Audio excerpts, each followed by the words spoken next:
அனைவருக்கும் வணக்கம். மற்றும் ஒரு மக்கள் சேவையூடாக இணைந்திருக்கின்றோம். மக்கள் சேவை இது மேம்பட்ட சமூகத்திற்கான தேடல். மேம்பட்ட சமூகத்திற்கான தேடலாக இந்த வாரம் நாங்கள் இதை பற்றி பேசப் போகின்றோம் என்று பார்த்தால், நீண்ட காலமாக நாங்கள் பரபரப்பாக பல விடயங்களையும் பேசுவதுண்டு. காலகாலத்திற்கு சில விடயங்கள் முக்கியத்துவம் வாய்ந்தவையாக பரபரப்பாக மக்களுடைய ஒரு பேசு பொருளாக மாறுகின்றன. ஆனால் அவ்வாறு மாறுகின்ற விடயங்கள் சார்ந்து சட்ட ரீதியாக எவ்வாறான விடயங்கள் இருக்கின்றன, சட்ட ரீதியாக அந்த விடயங்களை எவ்வாறு அணுக வேண்டும் பற்றியதான சரியான விழிப்புணர்வு இல்லாமலேயே நாங்கள் பல விடயங்களையும் நாளாந்தம் பேசிவிட்டு செல்கின்றோம். ஆகவே இன்றைய தினம் மக்கள் சேவையானது சட்ட ரீதியாக சில சமுதாயத்தில் நாங்கள் பேச வேண்டிய முக்கியமான விடயங்களை எவ்வாறு அணுக வேண்டும், அதில் சட்டம் கூறுகின்ற விடயங்கள் என்னென்ன என்ற தெளிவை ஏற்படுத்தும் முகமாகத்தான் ஒரு கலந்துரையாடலை முன்னெடுக்க இருக்கின்றோம். ஆகவே இன்றைய தினம் மக்கள் சேவையில் எங்களோடு கலந்துரையாடலுக்காக இணைந்து கொள்கின்றார் அதிதியாக மக்கள் தொழிலாளர் சங்கம் மற்றும் இலங்கை கம்யூனிஸ்ட் ஐக்கிய கேந்திரம் ஆகியவற்றின் பொதுச் செயலாளராக செயலாற்றிக் கொண்டிருக்கும் சிரேஷ்ட சட்டத்தரணி இளைய தம்பி தம்பையா அவர்கள்தான் இன்றைய தினம் எங்களோடு மக்கள் சேவையில் இணைந்திருக்கின்றார். வணக்கம் ஐயா. வணக்கம். பொதுவாக நான் ஆரம்பத்தில் குறிப்பிட்டது போன்று சமுதாயத்தில் காலகாலத்திற்கு சில விடயங்கள் மேலோங்கியதாக தலை தூக்கியதாக இருக்கும். அது பற்றி நாங்கள் பேசுவது வல்லமை. ஆனாலும் ஒரு முக்கியமான விடயம் நிறைய ஆண்டுகளாக காலகாலமாக நாங்கள் இதுவரை பேசி வந்திருக்கின்றோம். முக்கியமாக தோட்ட தொழிலாளர்களுடைய அந்த சம்பள பிரச்சனை. தோட்ட தொழிலாளர்களுடைய சம்பள பிரச்சனையில் நீண்ட காலமாக பேசப்பட்டு இப்போது ஒரு முடிவுக்கு நாங்கள் வந்திருக்கின்றோம் என்றால், இதை பற்றி ஒரு சிரேஷ்ட சட்டத்தரணி என்ற அடிப்படையில் உங்களுடைய அபிப்பிராயம், கருத்து, அதை பற்றி ஆரம்பத்தில் பேசலாம். தோட்ட தொழிலாளர்களுடைய சம்பள பிரச்சனை என்பது மிகவும் அவருடைய வாழ்க்கை நிலைமையில் கவனம் செலுத்தாதது போன்று அவர்களுக்கு உழைப்புக்கேற்ற ஊதியம் கொடுக்காத நிலைமை இன்று நேற்று அல்ல. அவர்கள் இலங்கைக்கு பிரிட்டிஷாரால் கொண்டு வரப்பட்ட காலத்திலிருந்தே மிகவும் ஆக குறைந்த சம்பளத்தை கொடுத்து உச்சமாக இவ்வாறு அவருடைய உழைப்பை உறிஞ்சி பொருளாதாரத்தை தங்களுக்கு தேவையான பொருளாதாரத்தை வளர்த்து கொள்வது, சேமித்துக் கொள்வது என்பதுதான் இந்த அவர்களுக்கு தொழில் வழங்கிய பிரிட்டிஷாராக இருக்கலாம், அதற்கு பிரிட்டிஷ் கம்பெனிகளாக இருக்கலாம், அதற்கு பிறகு வந்த அரச நிறுவனங்கள், கம்பெனிகள் எல்லாமே அதுதான் செய்து வந்திருக்கின்றன. ஆனால் தோட்ட தொழிலாளர்கள் இங்கு வருகின்ற போது இருந்த நிலைமையை விட, அதாவது நவீன இலங்கையினுடைய உருவாக்கத்திலே தோட்ட தொழிலாளர்களுக்கு பெரிய பங்கு இருக்கின்றது. ஏனெனில் காடுகளாக இருந்த உபயோகத்துக்குரிய பயிர் செய்கைக்கு உபயோகத்துக்குரிய அந்த நிலங்கள் எல்லாத்தையும் அழித்து அதை ஒரு உபயோகப்படுகின்ற மனித சமூகத்துக்கு தேவையான ஒரு பொருளாதாரத்தை அன்றைய சூழ்நிலையிலே வர்த்தக பொருளாதாரமாக ஆரம்பத்திலே இந்த சிங்கோனா பட்டை, பிறகு கோப்பி, பிறகு தேயிலை, ரப்பர், தென்னை, கொக்கோ என்று பல வர்த்தக பயிர் செய்கை வந்திருக்கின்றது. இதிலே வந்தவர்கள் இங்கு அந்த தோட்டங்களிலே அவர்கள் வாழிட தொழிலாளர்களாக, அதாவது ஆங்கிலத்தில் நாங்கள் சொல்லுவோம் என்றால் ரெசிடென்சியல் ஒர்க்கர்ஸ் அல்ல லேபரர்ஸ் என்று சொல்லுகின்ற அந்த இடத்திலே வசித்து கொண்டு அந்த தொழிலை ஈடுபடுகின்றவர்களாக, அதாவது குழந்து பறிப்பதாக இருந்தாலும் சரி, ரப்பர் வெட்டுவதாக இருந்தாலும் சரி, அதில் ஈடுபடுத்தி கொண்டு அதனுடைய தொழிற்சாலையில் வேலை செய்து கொண்டு அங்கே அந்த நிலப்பரப்புக்குள்ளே வசிப்பவர்களாகத்தான் இருந்திருக்கிறார்கள். ஆகவே அவர்கள் வேறெங்கும் அவருடைய வாழிடம் இருக்கவில்லை, அவர்களுக்கென்று இன்னொரு புதிய கிராமம் இருக்கவில்லை, அவர்களுக்கென்று நகரம் இருக்கவில்லை. அவர்கள் இந்த தொழிலோடு சம்பந்தப்பட்ட ஒரு குடியிருப்பிலே தான் இருந்திருக்கிறார்கள். ஆகவே வசதி குறைந்த, சுகாதாரம் குறைந்த, பிரஜா உரிமையற்றவர்களாக ஆக்கப்பட்டு நிலமற்றவர்களாக, இன்றும் வீடற்றவர்களாகத்தான் இருக்கிறார்கள். அவர்கள் சொந்த வாழ்க்கையில் பொதுவாக அவர்களுக்கு இந்த எங்களது நாட்டு அரச கட்டமைப்பிலே வழங்கப்படுகின்ற எல்லா உரிமைகளும் இல்லாவிட்டாலும் கூட தாங்கள் சொந்த காலிலே நிற்பதற்கான ஒரு அந்த இடத்திலே சொந்த காலில் நின்று எழும்பி தங்களுடைய வேலையை செய்வதற்கான அடிப்படை ஆதாயம் அல்லது அவர்களுடைய சம்பளம் அல்லது அவருடைய உழைப்புக்கேற்ற ஊதியம் அது மறுக்கப்பட்டுத்தான் வந்திருக்கின்றது. இது நீண்ட காலமாக நீங்கள் பார்த்தா அந்த எங்களுடைய தோட்டத்தொழிலாளர் வரலாறை பார்த்தால் சதமாக தங்களுடைய நாளாந்த சம்பளத்தை உயர்த்துவதற்கு உயிர்கள் தியாகம் செய்யப்பட்டிருக்கின்றன. எத்தனையோ வேலை நாட்கள் தியாகம் செய்யப்பட்டு வேலை நிறுத்தங்கள் மேற்கொள்ளப்பட்டிருக்கின்றன. எங்களது நாட்டிலே பாராளுமன்றத்திலே கதைக்கப்பட்டிருக்கின்றது, எங்களது சர்வதேச தொழில் ஸ்தாபனத்திலே கதைக்கப்பட்டிருக்கிறது. பல விடயங்களிலே பல இடங்களிலே இதற்குரிய பரப்புரை செய்யப்பட்டாலும் கூட இன்றும் ஒரு சிக்கலான நிலைமையில் தான் அவருடைய வருமானம் இருக்கிறது. நாங்கள் ஏனைய அரசாங்க தொழில்துறையை பார்த்தமாக இருந்தால் அவர்கள் ஒரு சாதாரணமாக அரசாங்க தொழில்துறையிலே ஒரு சாதாரண ஊழியராக வருகிறவர் அவருக்கு கூடிய பதவி உயர்வு 15 இருக்கும். ஆகவே சம்பளமும் 15 சம்பள உயர்வு இருக்கும். அவர் வேலையை விட்டு ஓய்வெடுக்கின்ற நேரத்திலே அவருக்கு உயர்ந்த சம்பளம் ஒன்று கிடைக்கும். அதே நேரத்தில் குறைந்த சம்பள உயர்வு பதவி உயர்வு ஒன்று பார்த்தாலும் ஆக குறைந்த 5வது இருக்கும் இந்த அரசு துறையிலே. ஆனால் தோட்ட தொழிலாளர்களுக்கு பதவி உயர்வும் இல்லை, சம்பளம் உயர்வும் இல்லை என்ற ஒரு சூழ்நிலை இருக்கிறது. அதோடு அவர்கள் வேறு தொழிலை செய்வதற்கு, அதாவது அவர்களுக்கு விவசாயம் செய்வதற்கோ அல்லது வீட்டு தோட்டம் செய்வதற்குரிய வசதிகள் கூட இல்லை, நிலப்புலங்கள் இல்லை. அடுத்து வீட்டு தோட்டங்கள் செய்கின்ற போது கூட அத்துமீறி அவர்கள் காணியை கைப்பற்றி விட்டார்கள் என்று சட்ட ரீதியாக நடவடிக்கைகள் எடுக்கப்படுவதுண்டு. ஆகவே இந்த இடத்திலே இந்த தொடர்ந்து பல தொழிற்சங்கங்கள் போராட்டங்கள் செய்து, அதாவது 1950களிலே வந்த ஒரு கூட்டு ஒப்பந்தம் தான் முதலாவது ஒப்பந்தம். அதாவது 50கள் இந்த சட்டங்கள் வருவதற்கு முதல் அவருடைய தொழில் நிலைமைகள் எவ்வாறு இருக்க வேண்டும், அவருடைய வேலை நேரம் என்ன, அவர்கள் எவ்வளவு வேலை செய்ய வேண்டும் போன்ற பல விடயங்கள் உள்ளடக்கிய இது 50களில் வந்த ஒரு கூட்டு ஒப்பந்தம். அதற்கு முதல் இலங்கை இந்திய தொழிலாளர் சட்டம், இலங்கை இந்திய தொழிலாளர்களுடைய குறைந்தபட்ச வேதன சட்டம், இலங்கை இந்திய தொழிலாளர்களுடைய நலன்புரி விடயங்கள் சட்டிய சட்டங்கள்லாம் இருந்திருக்கிறது. ஆனால் இந்த சட்ட பாதுகாப்பெல்லாம் கூட அவர்கள் போராடி பெற்றது தான். அவர்களுக்கு யாரும் தாமாக முன்வந்து கொடுக்கவில்லை. இதுதான் இன்றைய நிலைமையும் அவர்களுக்கு தொடர்ந்து வந்து கொண்டிருக்கிறது. இப்போ அவ்வாறு வந்த இதுகளை 50களிலே வந்த அரசாங்கம் இலங்கையினுடைய தொழில் சட்டத்திலே நியாயமான மாற்றங்களை செய்து வந்திருக்கிறது. அது மாதிரி நீங்கள் பார்த்தீங்கன்னா 35ஆம் ஆண்டுகளுக்கு வந்த இந்த தொழிற்சங்கங்கள் அமைக்கின்ற சட்டம், அப்புறம் 50களில் பார்த்தீர்கள் என்றால் எங்களுக்கு இந்த கைத்தொழில் பிணக்குகள் சட்டம், இந்த வேதனங்கள் வழங்குகிற சட்டம், இபிஎஃப், இடிஎஃப் போன்ற இதெல்லாம் அதுக்கு பிறகு தான் வருகிறது. ஆனால் இதெல்லாம் பாதுகாப்பு வருவதற்கு முதல் பிரச்சனைகள் அவர்களுக்கு இருந்திருக்கிறது. அதிலே இலங்கையினுடைய மிகவும் கூடிய சனத்தொகையை கொண்டிருந்த அல்லது கூடிய எண்ணிக்கையை கொண்டிருந்த தொழிலாளர்கள், அடுத்து ஒழுங்கமைக்கப்பட்ட ஒரு தொழிலாளர் துறை என்றால் அது தோட்டத் தொழில்துறை தான். அவர்கள் நிறைய தொழிற்சங்கங்கள் இருந்திருக்கின்றது. அவர்கள் போராட்டங்கள் வந்து வழக்குகள் போட்டு இலங்கையினுடைய உயர்நீதிமன்றம் அல்ல அந்த பிரிட்டிஷ் காலத்தில் இருந்த ப்ரீவ் கவுன்சில் வரையும் வழக்குகளை போராடி இருக்கிறார்கள். அந்த அடிப்படையில் தான் அதை தீர்ப்பதற்காக பல சட்டங்கள் வந்திருக்கின்றன. அதிகமாக தோட்டங்களுக்கு யாரும் உள்ளுக்கு போக முடியாத ஒரு சூழ்நிலை இருந்தது. தொழிற்சங்கவாதிகள் கூட போக முடியாது இருந்தது. ஏனென்றால் இவர் தொழிற்சங்க முன்னோடியாகவும் பத்திரிகை ஊடகத்துடைய முன்னோடியாகவும் தமிழ் பரப்பிலே கொள்ளப்படுகிற நடைசெய்யர் தோட்டங்களுக்கு போக முடியாமல் நேரடியாக அவர் நடைசெய்யர் என்ற ஒரு தொழிற்சங்க தலைவர் என்று போக முடியாத சூழ்நிலையில் அவர் இந்த வளையல் விற்பவராகத்தான் தோட்டங்களுக்கு சென்று தன்னுடைய போராட்ட இதுகளை தொழிலாளர்களுக்கு போதித்திருக்கிறார். பிறகு 70களுக்கு பிறகு தான் தொழிற்சங்க பிரதிநிதிகள் கூட தோட்டங்களுக்கு போகக்கூடிய ஒரு நிலைமை வந்தது. ஆகவே அந்தளவுக்கு அவர்கள் அடைக்கப்பட்ட ஒரு சமூகமாக இருந்தார்கள். இன்று அந்த நிலைமை மாறி இருக்கிறது. ஆனால் இந்த சம்பள பிரச்சனையோடு வந்த நிலைமையில் இப்போது தோட்ட முகாமைத்துவம் என்ன சொல்கிறாண்டா, தோட்டங்களுக்கு வெளியே இருந்து யாரும் வரக்கூடாது என்ற ஒரு உறுதிமொழியை இப்போது அவர்கள் கேட்கிறார்கள். பிரிட்டிஷார் காலத்திலே இருந்தது போன்று அவர்களுக்கு ஆயுதங்கள் கேட்கிறார்கள். இதெல்லாம் வந்து தொழிலாளர்கள் இப்போது மிகவும் கடந்த 2016ஆம் ஆண்டுக்கு பிறகு பார்த்தீர்கள் என்றால் இந்த சம்பளம் 1000 ரூபாய் ஒரு நாளைக்கு கொடுக்கப்படும் என்ற கோரிக்கை 16ஆம் ஆண்டிலிருந்து மிகவும் உச்சமடைந்திருக்கிறது. அதற்கு முதல் 1992ஆம் ஆண்டு இந்த தனியார் கம்பெனிகள் எடுத்ததுக்கு பிறகு வந்த கூட்டு ஒப்பந்தத்திலே சம்பளங்கள் ஒரு 2 வருடத்துக்கு ஒருக்கா 3 வருடத்துக்கு உயர்த்தப்பட்டு வந்தது. 2003ஆம் ஆண்டு கூட்டு ஒப்பந்தத்திலே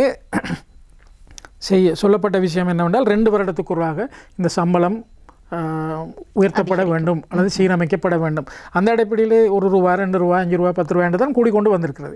அப்போ இது இன்றைய நிலைமையில் நீங்கள் பார்ப்பீங்கன்னா ஒரு சாதாரணமாக ஒரு வீட்டுக்கு நாங்கள் ஒரு வீட்டு வேலையை செய்வதற்கு ஒரு தொழிலாளியை கூப்பிட்டால் கூட அவர் 2000-2500 ரூபாய்க்கு தான் வேலை செய்கிறார். அவர் 8 மணித்தாலும் வேலை செய்ய மாட்டார். அவரும் நுட்பமான எது சொல்லுங்கள், நாங்கள் ஒரு மின்சார தொழிலாளியை கூப்பிடுவோம் அல்லது சுத்திகரிப்பு தொழிலாளியை கூப்பிட்ட மாட்டோம் செய்வதற்கு அவர்கள் கேட்பார்கள். ஆனால் இவர்கள் நாட்டினுடைய இன்றைய ஒரு காலத்தில் பிரதானமாக இருந்த வருவாய்த்துறை வெளிவிகாரம் பிறகு அது குறைந்தாலும் இன்று இந்த கொரோனா காலத்துக்கு பிறகு இலங்கைக்கு இன்றும் வருவாய் கூட கொடுக்கின்ற ஒரே ஒரு துறை பெருந்தோட்டத்துறை தான். நிச்சயம். எனவே பெருந்தோட்டத்துறைக்கு ஒரு கேள்வி இருக்கிறது. சில பேர் சொல்கிறால் பெருந்தோட்டத்துறை தேயிலை யாரும் குடிப்பதில்லை வைப்பதில்லை என்று. எங்களுக்கு செயற்கை பானங்கள் எல்லாம் இப்போது மக்களுக்கு ஏற்படுத்திய கேடெல்லாம் விளங்கப்பட்டு இன்றைக்கு இயற்கை பானங்கள் என்று திரும்பவும் தேயிலை கோப்பிக்கு தான் செல்கிறார்கள். ஆகவே பெருந்தோட்ட தொழில்துறை என்ற முக்கியத்துவம் இன்னும் குறையவில்லை. ஆகவே நீங்கள் கேட்ட கேள்விக்கு நான் வருகிறேன் என்னென்னா, இந்த சம்பள பிரச்சனை தீர்க்கப்படாமல் இருக்கிறது. இலங்கையை பொறுத்தவரை நீங்கள் பார்த்தீங்கன்னா ஆக குறைந்த சம்பள தேசிய ரீதியான ஆக குறைந்த சம்பள சட்டம் இருக்கிறது. தனியார் துறையை பொறுத்தவரையில் அவர்கள் வருடம் அவருடைய ஒரு தொழிலாளிக்கு எவ்வளவு கூட்ட வேணும் என்று அவர்கள்ட்ட இதிலே இருக்கும், அந்த நியமன பத்திரத்திலே இருக்கும். ஆகவே இந்த நிலைமை தொழிலாளர்களுக்கு இல்லை என்பதால் தான் இன்றும் அந்த பிரச்சனை தீர்க்கப்படாமலும் இருக்கிறது. அதாவது தீர்வுக்கு வந்தும் அது கிடைக்குமா இல்லையா என்ற நிலைமையிலே தீர்வு என்றால் போதுமானதாக இல்லாவிட்டாலும் கூட ஒரு இடத்துக்கு வந்து அது கிடைக்குமா இல்லையா என்ற இடத்திலே தொக்கி நிற்கிறது. நிச்சயமாக காலகாலமாக நாங்கள் இவ்வளவு தூரம் பேச வேண்டிய ஒரு தேவை இருக்கின்றது என்றால் பொதுவாக பெருந்தோட்ட துறை மூலமாகத்தான் அதிகப்படியான அந்நிய செலாவணியை ஈட்டிக் கொண்டிருக்கக்கூடிய ஒரு நாடாக நாங்கள் இருந்தாலும் கூட அவர்களுடைய ஊதியம் தொடர்பில் நாங்கள் நீண்ட காலமாக அதை பற்றி பேசிக் கொண்டிருக்கின்றோம். வெறுமனே பேச்சுவார்த்தைகளிலேயே நிறைய காலம் கழிந்திருக்கின்றது. இப்போது ஏறக்குறைய நாங்கள் ஒரு தீர்வுக்கு வந்திருக்கின்றோம் என்றால் இது தொடர்பாக அதிகம் பேச வேண்டிய விடயங்கள் இருக்கின்றன. குறிப்பாக எங்களுடைய அதிதி குறிப்பிடுகின்ற போது அவர்களூடாக போராடி பெற்ற தொழில் சட்டங்கள் எப்படி மற்றவர்களுக்கும் பயனுள்ளதாக மாறி இருக்கின்றது என்ற விடயத்தையும் குறிப்பிட்டிருந்தீர்கள். ஆகவே மக்கள் சேவை இது மேம்பட்ட சமூகத்திற்கான தேடல். வெறுமனே நாங்கள் மேம்பட்ட சமூகம் என்று சொல்லிவிட்டால் எழுந்தமாறாக சொல்லிவிட்டால் எங்களுடைய ஒட்டுமொத்த இலங்கையும் எங்களுக்கு கவனத்தில் கொள்ளப்பட வேண்டியதுதான். ஆனாலும் நாங்கள் ஒட்டுமொத்த நாட்டையும் கவனத்தில் கொள்கின்ற அதே வேளை எங்களுடைய மலையகத்தில் பெருந்தோட்ட தொழிலாளர்கள் என்ற அந்த சமூகத்தின் மீதும் அதிகப்படியான அக்கறை செலுத்த வேண்டிய தேவை இருக்கின்றது. காரணம் அவர்களுக்கு எந்த ஒரு விடயமாக இருந்தாலும் சரி, சுகாதாரமாக இருந்தாலும் சரி, கல்வியாக இருந்தாலும் சரி, அவர்களுக்கான வீடு இவ்வாறான விடயங்கள் அத்தனையிலும் அவர்களுக்கு நாங்கள் அதை ஒரு பேசு பொருளாக பேசி பெற்றுக் கொடுக்க வேண்டிய ஒரு தேவைதான் இருக்கின்றதை தவிர நாங்கள் ஏனைய சமூகங்கள் போன்று இலகுவாக சில விடயங்களை எடுத்துக்கொள்ளக்கூடிய நிலையில் அவர்கள் இல்லை. ஆகவே நாங்கள் இந்த சம்பள பிரச்சனை பற்றி பேசுவதானால் நான் ஆரம்பத்தில் குறிப்பிட்டது போன்று அதிதி குறிப்பிடுகின்ற போது அவர்கள் அவ்வாறான தொழிலாளர்களாக அவர்கள் இருந்து போராடி பெற்ற பல விடயங்கள் ஏனைய தொழிலாளர்களுக்கும் பயனுள்ளதாக மாறியதை நீங்கள் சுட்டிக்காட்டியிருந்தீர்கள். அவ்வாறாக எவ்வாறு இந்த சம்பள பிரச்சனை தொடர்பாக மாத்திரமல்லாவது அவர்கள் இதுவரை காலம் போராடி பெற்ற உரிமைகள் விடயங்கள் எவ்வாறு அமைந்திருந்தன அதை பற்றி நாங்கள் இப்போது பேசலாம். சாதாரணமாக வேலை நேரம் பற்றிய பிரச்சனை எல்லாம் ஆரம்பத்திலே தொழிலாளர்கள் முழு நேரம் வேலை செய்யக்கூடிய ஒரு சூழ்நிலை தான் இருந்தது. அதாவது சர்வதேச ரீதியாக இந்த சர்வதேச மே தினம், சர்வதேச தொழிலாளர் தினத்திலே வந்த 8 மணித்தியால வேலை என்றதெல்லாம் இந்த தொழிலாளர்கள் போராடி பெற்றதில். அடுத்தது தொழிலாளர்களை அடிமையாக அவர் நிர்வகிக்கிறவர்கள் பயன்படுத்துறது, அதாவது அவர்கள் மீது வன்முறை பிரயோகிப்பது, அவர்களை வேறு விதமான சுரண்டல்களை பயன்படுத்துவது. அடுத்து தொழிலாளர்களாக இருந்தவர்கள் அதற்கு மேற்பார்வை செய்பவர்களுடைய வீட்டு வேலைகளையும் செய்யக்கூடியதாகலாம் இருந்திருக்கிறது. அடுத்து அதிலே பிளவுகளை ஏற்படுத்தும் விதமாக தொழிலாளர்களை ஒற்றுமை ஏற்படுத்தாமல் குலைத்து அவர்களை ஒரு சிதைவுற்ற சமூகமாக வைத்திருப்பதற்கெல்லாம் நிலைமை இருந்திருக்கின்றது. உங்களுக்கு தெரிய வேண்டும், இந்த கட்டாய கல்வி என்றது 14 வயதுக்கு உட்பட்டவர்கள் கட்டாய கல்வி கற்க வேண்டும் என்பதற்கு பிரதானமாக இருந்தது என்னவென்றால் தோட்ட தொழில்களை பாடசாலைகள் பெருசாக இருக்கவில்லை. ஆனால் பாடசாலைகள் ஏற்படுத்தினார்கள். இந்த பிள்ளைகள் தேயிலை மரத்தையோ ரப்பர் மரத்தையோ பழுதாக்கி விடக்கூடாது என்பதற்காக தோட்ட தொழிலாளருடைய பிள்ளைகளை ஒரு இடத்தில் அடைத்து வைப்பது போன்ற ஒரு இடத்தில் வைத்திருப்பதற்காகத்தான் தோட்டங்களிலே பாடசாலைகள் வந்தது. ஆகவே கட்டாய கல்வி என்பது 14 வயது வரையும் தோட்டத்திலே போக வேண்டும், 16 வயதிலே தோட்ட தொழிலாளியாக பெயர் பதிந்து விடுவார்கள். ஆகவே அந்த நடைமுறையிலே வருகின்ற இந்த சிக்கல்கள் பிறகு நாங்கள் இந்த தொழிற்சங்கங்கள் இந்த அதாவது 1919-17களிலே சில கிளப்புகள் போன்ற தொழிற்சங்கங்கள் ஆரம்பிக்கப்பட்டிருந்தாலும் கூட இந்த ஏ குணசிங்கனுடைய தலைமையிலே வந்த தொழிற்சங்கம்தான் முதலாவது ஆரம்பிக்கப்பட்டது. ஆனால் பிறகு தேயிலை தோட்ட தொழிலாளர் சங்கத்தை உருவாக்கியது நடேசையர் அவர்கள் தான். பிறகு அந்த தொழிற்சங்க இயக்கத்தினுடைய பிரசாரங்கள் போன்ற பல விடயங்கள் பிறகு அந்த 35ஆம் ஆண்டு சட்டத்திலையும் இன்று வரையும் தொழிற்சங்கத்தினுடைய உரிமைகள் தோட்ட தொழிலாளர்களை மையமாக வைத்து தான் வந்தது. ஆனால் இன்று எல்லா தொழில்துறைகளையும் அரசாங்க தொழில்துறை எல்லாவற்றையும் தொழில் சங்க இருக்கிறது. ஆனால் அவர்கள் தொழிற்சங்கத்துக்கூடாக அனுபவிக்கிற விஷயங்கள் இன்று இல்லை. ஏனென்றால் சில குறிப்பாக எடுத்துக்கொண்டால் சில அரசாங்க தொழில்துறையை சேர்ந்தவர்கள், குறிப்பாக ஆசிரியர்கள் எடுத்துக்கொள்ளுங்களேன், ஒரு 1000 அங்கத்தினர்கள் வந்துவிட்டால் அவர்கள் ஒரு ஆளை ரிலீஃபாக விடுவார்கள் தொழிற்சங்க வேலை செய்வதற்கு. ஆனால் எந்த தோட்ட தொழிலாளிக்காவது அந்த உரிமை இருக்கிறதா? முன்னர் இருந்தது அந்த கூட்டங்களில் கலந்து கொள்வதற்காக லீவு கொடுக்கின்ற ஒரு நிலைமை இருந்தது. அப்போ தொழிற்சங்க இயக்கத்தை பொறுத்தவரை அடுத்து இன்னொன்று பார்த்தீங்கன்னா, தொழிற்சங்கங்கள் மலையத்தை பொறுத்தவரையில் வேறு வேறு விமர்சனங்கள் இருந்தாலும் கூட நிறைய வழக்குகளை போட்டிருக்கிறார்கள். அந்த வழக்குகள் தீர்ப்புகள் ஒவ்வொன்றும் பிறகு சட்டமாக வந்திருக்கின்றது. அப்போ இந்த இடத்துல இது தொழிலாளர்களுடைய வேலை நேரங்கள் அல்லது இந்த மாதிரி அடாவடித்தனமாக நடக்கின்ற விடயங்கள் பற்றியெல்லாம் வழக்கல் பிரிவு கவுன்சில் வரையும் போயிருக்கிறார்கள். அப்போ இந்த அதாவது அப்போதே இந்த வீடுகளை அதாவது காணிகளை பயிர் செய்கிறது சம்பந்தமான சில பிரச்சனைகள் வந்த நேரத்திலே, அப்போதென்று நான் சொல்கிறது 60கள் 70களிலே பிரச்சனைகள் வந்து பெரிய வழக்குகள் வந்திருக்கின்றன. ஆனால் அந்த பிரச்சனை இன்னும் தீராமல் தான் இருக்கிறது. சில தோட்டங்களிலே சில தோட்ட முகாமையாளர்கள் தங்களுக்கு வேண்டியவர்கள் ஏதாவது ஒரு சின்ன நிலத்துண்டிலே ஏதாவது பயிற்சி செய்கின்ற போது பேசாமல் இருப்பார்கள். ஆனால் தங்களுக்கு எதிரானவர்கள் என்று சொல்லுபவர்கள் உரிமைக்காக தட்டி கேட்பவர்கள். அவர்கள் செய்கின்ற போது அத்துமீறி குடியேறினார் என்று வழக்கையும் போட்டு அவர்களுடைய வேலையை நிறுத்தி அவர்கள் கடைசியிலே வந்து தொழில் நியாய சபையிலே இருந்து வழக்காட வேண்டிய ஒரு சூழ்நிலை ஏற்படுகிறது. அதில் பல வழக்குகள் தோல்வியடைய வேண்டிய சூழ்நிலை வருகிறது. என்னவென்றால் நீங்கள் அனுமதி கொடுக்காமல் பயிர் செய்ய முடியாது என்று. ஆனால் 1970களிலே காணி சீர்திருத்த சட்டம் வந்தபோது அதிலே தோட்டங்களை பொறுப்படுத்தின காணி சீர்திருத்தம் பிரிட்டிஷ் கம்பெனிகளிலிருந்து அரசாங்கம் காணிகளை பொறுப்பெடுக்கின்ற போது அதிலே ஒரு காணி சீர்திருத்த சட்டத்திலே ஒரு ஏற்பாடு இருக்கிறது. ஒரு குடியிருப்புக்கு பக்கத்திலே இருக்கின்ற 1/4 ஏக்கர் நிலத்தை சுவீகரிக்கக்கூடாது. அப்படி என்றால் ஒரு குடும்பத்துக்கு 1/4 ஏக்கர் கொடுக்க வேண்டும் என்பது தான் ஒரு இதாக இருக்க வேண்டும்.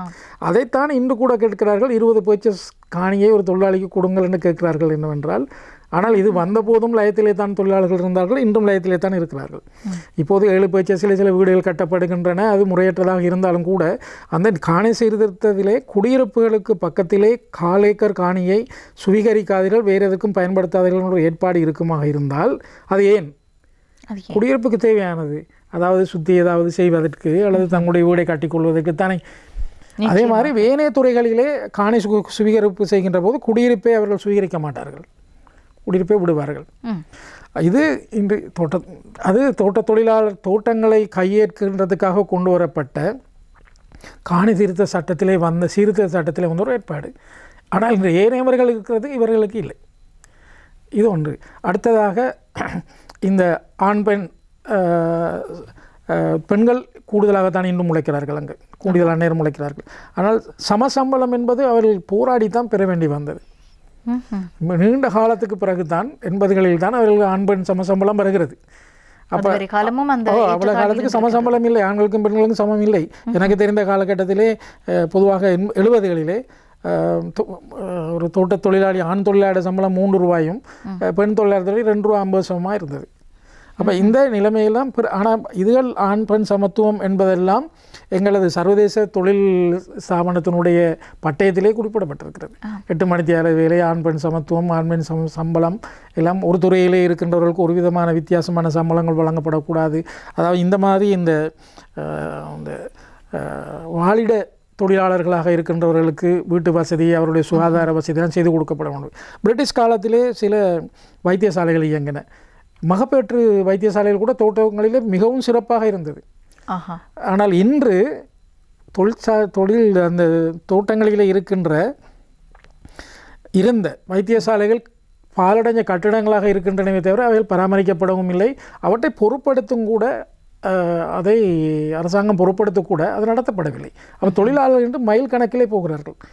அப்போ நாங்கள் பார்க்க வேண்டும், இது இந்த வசதி கூட இல்லாமல் ஒரு சூழ்நிலை இருக்கிறது. கிராமிய வைத்தியசாலைகள் இல்லை. அதிகமாக இந்த ஆயுர்வேத வைத்தியசாலைகள் பார்த்தீங்கன்னா கிராமங்களில் இருப்பது கூட அது கூட இல்லை. ஆனால் கொழும்பிலை பார்த்தீங்கன்னா ஒவ்வொரு வீதிக்கு ஒரு மகப்பேற்று நிலையம் இருக்கிறது. ஆனால் அங்கே இருந்தது, இல்லாமல் இல்லை. ஆனால் அதுக்கான ஒதுக்கப்படுகின்ற அந்த நலன்புரி செலவுகள் அதெல்லாம் குறைக்கப்பட்டு விட்டது. இதற்காக வந்தது தான் இந்த பெருந்தோட்ட நம்பிக்கை நிதியம் என்று ட்ரஸ்ட் என்று சொல்லப்படுகின்ற ஒரு இது வந்தது, இந்த வீடு விஷயங்களையும் இதிலையும் கவனிப்பதற்கு. ஆனால் அது ஒரு கொம்பெனியாகத்தான் இருக்கிறதே தவிர அரச திணைக்களமாக இல்லை. அப்போ அதற்கு கூடுதலாக நிதி வழங்கப்பட வேண்டும். இது தொழிலாளர்களுக்கு இதை வைத்து கொண்டெல்லாம் சொல்கிறார்கள், தொழிலாளர்களுக்கு இலவசமாக விறகு இருக்கிறது, நீர் இருக்கிறது, வீடு இருக்கிறது, அவர்கள் வைத்தியசாலை இருக்கிறது, இல்லாமல் இருக்கிறது என்று சொல்லி. ஆனால் ஏனையவர்களுக்கும் இருக்கிறது தானே. ஏனையவர்களும் பிறகு காடு பக்கத்தில் இருந்தால் எடுத்துக்கொள்கிறார்கள். மற்றது வைத்தியசாலைகள் இனமாக இருக்கிறது, நீர் இனமாக சில இடங்களில் கிடைக்கிறது, நகரங்களில் மட்டும்தானே நாங்கள் வரி செலுத்துகிறோம். ஆகவே இந்த நிலைமையை எல்லாம் இனமாக கொடுத்து விட்டோம். ஆகவே உழைக்குரிய ஊதியத்தை குறைக்க வேண்டும் என்று தான் நிற்கிறார்கள்.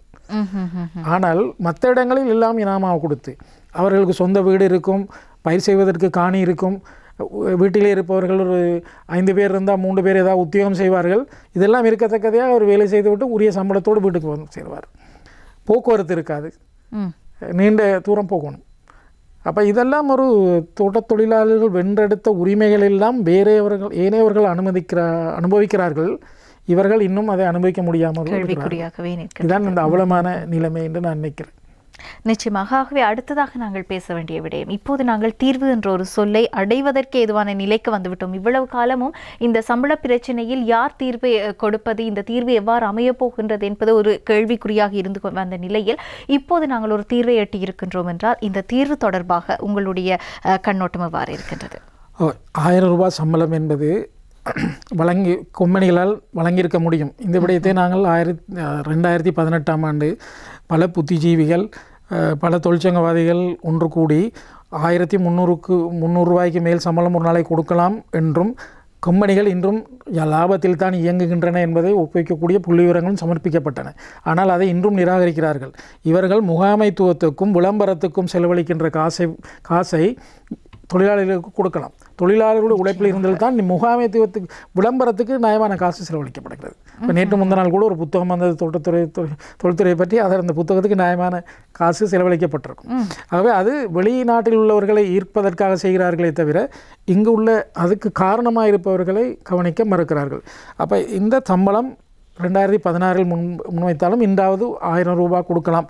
அதாவது தொழில் கொம்பனிகள் 900 ரூபாயும் அரசாங்கம் வரவு செலவு திட்டத்துக்கூடாக 100 ரூபாயும் கொடுக்க வேண்டும். இந்த வரவு செலவு திட்டத்துக்கூடாக எவ்வாறு கொடுக்கப்படும், மாதாந்தம் வழங்கப்படுமா அல்லது தொழிலாளர்களுக்கு நேர வருமா, கொம்பனிகள் கூட வருமான்ற இதெல்லாம் வேலை செய்யப்படவில்லை. அதுக்குரிய முறை எவ்வாறு இருக்கும் என்று இல்லை. ஆனால் இன்றொரு முக்கியமான பிரச்சனை வந்திருக்கிறது. இந்த சில பேருக்கு விளக்கம் இல்லாமல் இருக்கிறது. இந்த கூட்டு ஒப்பந்தம் என்பது ஒரு வேறான விஷயம். அது தொழிலாளிகளுக்கு, தோட்ட தொழிலாளிகளுக்கு மட்டும்தான் இருந்தது. அதுதான் பிரச்சனை என்று. கூட்டு ஒப்பந்தம் என்பது இலங்கையில் ஒரு 60 சொச்ச தொழிற்சட்டங்கள் இருக்கின்றன.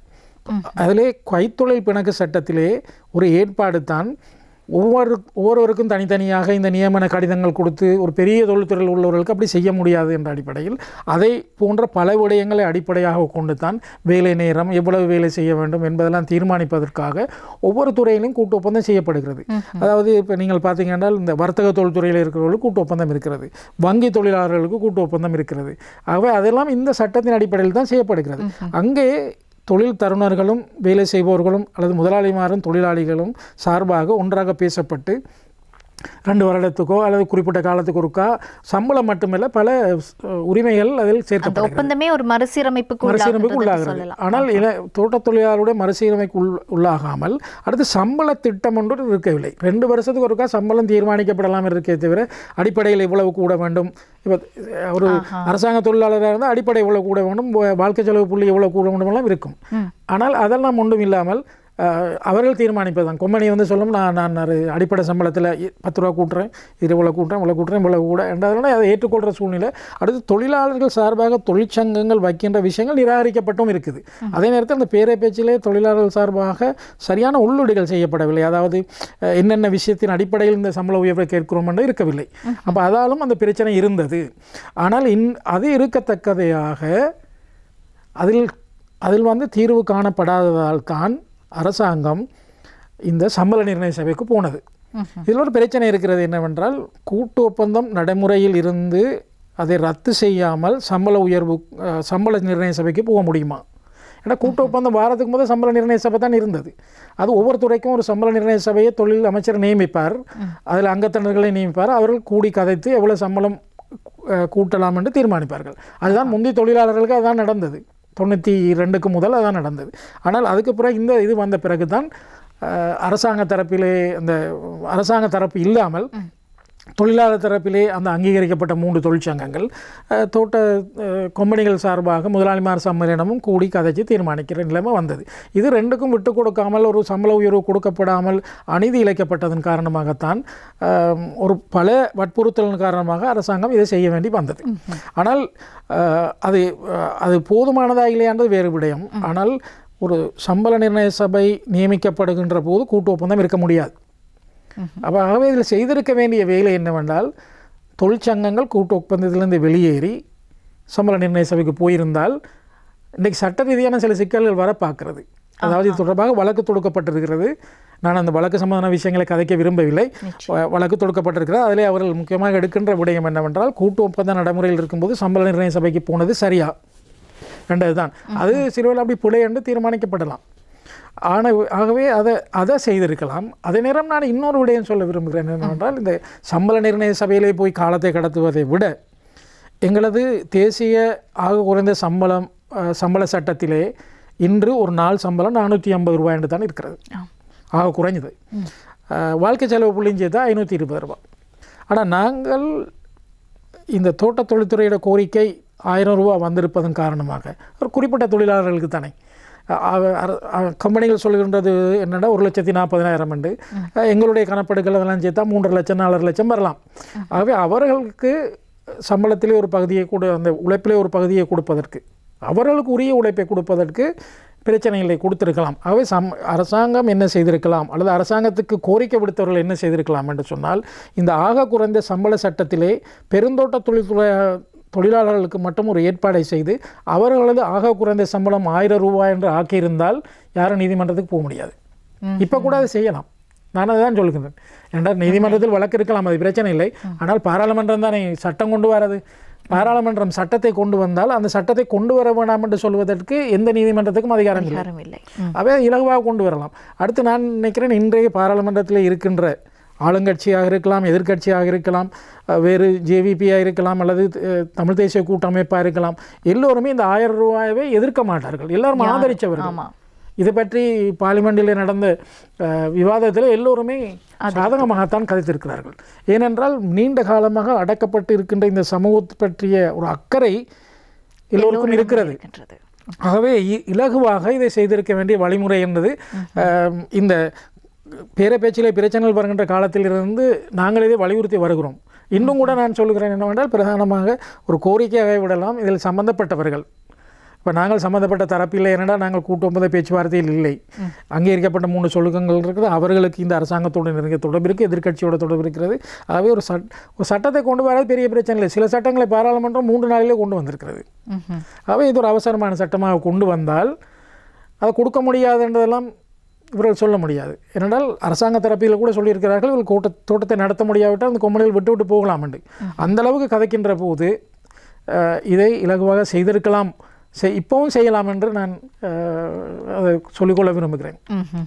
நிச்சயமாக. ஆகவே நாங்கள் பேசுகின்ற போதுதான் இதன் பின்னால் இருக்கக்கூடிய பல விடயங்கள் விளங்குகின்றன. ஆலோசனைகள் என்பவை எங்களுக்கு தெரிந்த வரையில் தான் நாங்கள் அந்த விடயங்கள் தொடர்பாக அலசிக் கொண்டிருப்போம். ஆனால் மேலதிகமாக எங்களுக்கு விடயங்கள் தெரிய வருகின்ற போது, இப்படியெல்லாம் ஒரு விடயத்தை நாங்கள் அணுகலாம் என்ற வழிகள் எங்களுக்கு தெரிகின்ற போது இன்னும் இலகுவாக நாங்கள் பிரச்சனைக்கான தீர்வை பெற்றுக்கொள்ளக்கூடியதாக இருக்கும். நாங்கள் இன்றைய தினம் பெருந்தோட்ட தொழிலாளர்களுடைய சம்பள பிரச்சனை பற்றியதான விடயங்களை தான் பேசிக் கொண்டிருக்கின்றோம். முக்கியமாக இது பேசிய விடயம் தான். நீண்ட நாட்களாக ஊடகங்களும் சரி, அரசியல்வாதிகளும் சரி, மக்களும் சரி, ஏனைய தொழில் சங்கங்களும் சரி, அனைவரும் நாங்கள் அவர்களுக்கான அந்த நியாயமான ஊதியம் கிடைக்க வேண்டும் என்ற ஒரு அங்கலாய்ப்பில் பல விடயங்களையும் பேசியிருந்தாலும், சட்டம் என்ன சொல்கின்றது, சட்ட ரீதியாக இதை எவ்வாறு நாங்கள் அணுக வேண்டும் என்ற தெளிவை ஏற்படுத்துவதுதான் இன்றைய நிகழ்ச்சியின் நோக்கமாக இருக்கின்றது. அந்த அடிப்படையில் இந்த ஆண்டுக்கான வரவு செலவு திட்டத்தில் கூட நாங்கள் ஆணித்தரமாக இதை குறிப்பிட்டிருந்தோம்.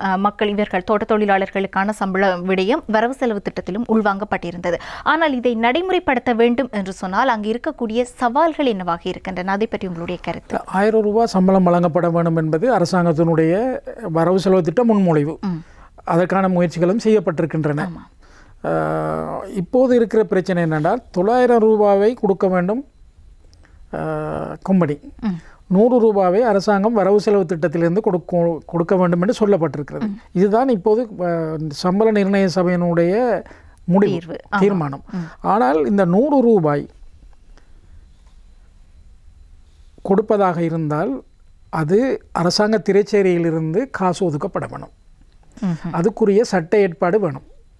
அதாவது இந்த 100 ரூபாவை தோட்ட தொழிலாளர்கள், இத்தனை தொழிலாளர்களுக்கு இவ்வளவு காசு எவ்வளவு காலத்துக்கு கொடுக்கப்பட வேண்டும் என்பது, அதாவது தொடர்ந்து கொடுக்கப்பட வேண்டும் என்றாலும் ஒவ்வொரு வரவு செலவு திட்டத்திலும் தோட்ட தொழிலாளர்களுக்கு 100 ரூபா கொடுப்பனவுக்கு இவ்வளவு காசு என்று ஒதுக்கப்பட வேண்டும். அதற்கு வரவு செலவு திட்டத்தில் நாங்கள் சொல்லுகின்ற போது சொல்லுவோமே பாதீட்டு சட்டம் என்று. அந்த பாதீட்டு சட்டத்தில் ஏற்கனவே வந்த பாதீட்டு சட்டத்தில் இது வரவில்லை, இனிதான் வர வேண்டும். ஆகவே அடுத்த பாதீட்டு சட்டம் வரும் வரையும் இந்த 100 ரூபா கொடுப்பனவுக்கு ஏதாவது ஒரு சட்டம் வர தனிப்படும், இல்லாவிட்டால் எப்படி திரைச்சேரி காசு அனுப்பும்? ஆகவே அதற்கு வர வேண்டும். அடுத்ததாக நீங்கள் இன்னொரு விஷயத்தையும் அதில் சேர்த்து நான் சொல்லலாம் என்னென்றால் 1000 ரூபாய் கொடுக்க வேண்டும் என்பது அரசாங்கத்தினுடைய அமைச்சரவையினுடைய முடிவும் தான்.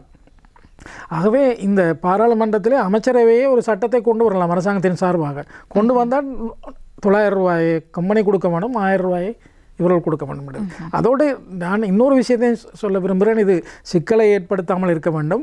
என்னவென்றால் வருடாந்தம் இவருடைய சம்பள உயர்வு எப்படி தீர்மானிக்கப்படும் என்ற ஒரு சம்பள திட்டத்தையும் சட்டமாக்கி விட்டால் தோட்ட தொழிலாளர்களுடைய அவருடைய வாழ்க்கை செலவு புள்ளியை கொண்டு வர வேண்டும். திரும்பவும் நான் அதான் சொல்கிறேன், 900 ரூபா ஆக குறைந்து என்றால் எல்லாருக்கும் வாழ்க்கை செலவு புள்ளி அதிகரிக்கின்ற போது தொழிலாளர்களுக்கு மட்டும் ஏன் இல்லை? நியாயமான. அடுத்து தனியார் கம்பெனிகளை எடுத்தீங்கன்னா அந்த கொன்சாலிடேட்டட் சேலரி என்று சொல்வார்கள். அந்த கொன்சாலிட்னா கூட்டிணைக்கப்பட்ட அல்லது ஒன்று சேர்க்கப்பட்ட ஒன்று திரட்டப்பட்ட ஒரு சம்பளம். அந்த ஒன்று திரட்டப்பட்ட சம்பளத்திலே அடிப்படை சம்பளம், வாழ்க்கை செலவு படி ஏனைய அலவன்ஸ்கள் அமைக்கும். அவருடைய கூட்டு ஒப்பந்தத்தில் அப்படித்தான் வருகிறது. ஆனால் தோட்ட தொழிலாளர்களுடைய கூட்டு ஒப்பந்தத்தில் மட்டும்தான் அது வரவில்லை. ஆகவே அந்த திட்டம் ஒரு சம்பள திட்டமும் கூட வர வேண்டும். இதற்கு நான் நினைக்கிறேன் மலையத்தில் இருக்கின்ற புத்திஜீவிகள் அல்லது இந்த துறையிலே ஆர்வமான அல்லது அறிவு கூடியவர்கள் அல்லது இதை ஒரு ஆய்வாக கொண்டிருக்கிறார். நிறைய மாணவர்கள், பல்கலைக்கழக மாணவர்கள் இது ஒரு பெரிய ஒரு ஆய்வாக தாங்களே எடுத்து செய்திருக்கிறார்கள். அது அவருடைய படிப்புக்காக இல்லை, தனிப்பட்ட நிறைய பேருடைய தரவு இருக்கிறது. அதை வைத்துக்கொண்டு ஒரு பொது திட்டமாக, அதாவது இந்த 1000 ரூபாய் ஒரு சட்டமாக வர வேண்டும் என்பதும் அந்த 100 ரூபாய் எவ்வாறு கொடுப்பது என்பதும் சட்டமாக வர வேண்டும் என்பதும் ஒரு பக்கம் இருக்க, வருடாந்தம் இவருடைய சம்பள உயர்வு எவ்வாறு அமைய வேண்டும் என்பது. ஆனால் கம்பெனிகள் தொடர்ந்து நட்டம் என்று தான் சொல்லிக் கொண்டிருக்கும். அதற்கு அவைகள் ஒரு நாளும் மாற்றப்போவதில்லை. அதை நிரூபிப்பதற்கு புள்ளிவிவரங்கள் இருக்கின்றன. இன்று நான் நினைக்கிறேன் அந்த படிப்பறிவு கூடிய ஒரு நிலைமையிலே, அதனுடைய வளர்ச்சி கூடியிருக்கின்ற நிலைமையிலே தானாகவே மாணவர்கள் தேடுகிறார்கள், ஆசிரியர்கள் தேடுகிறார்கள்.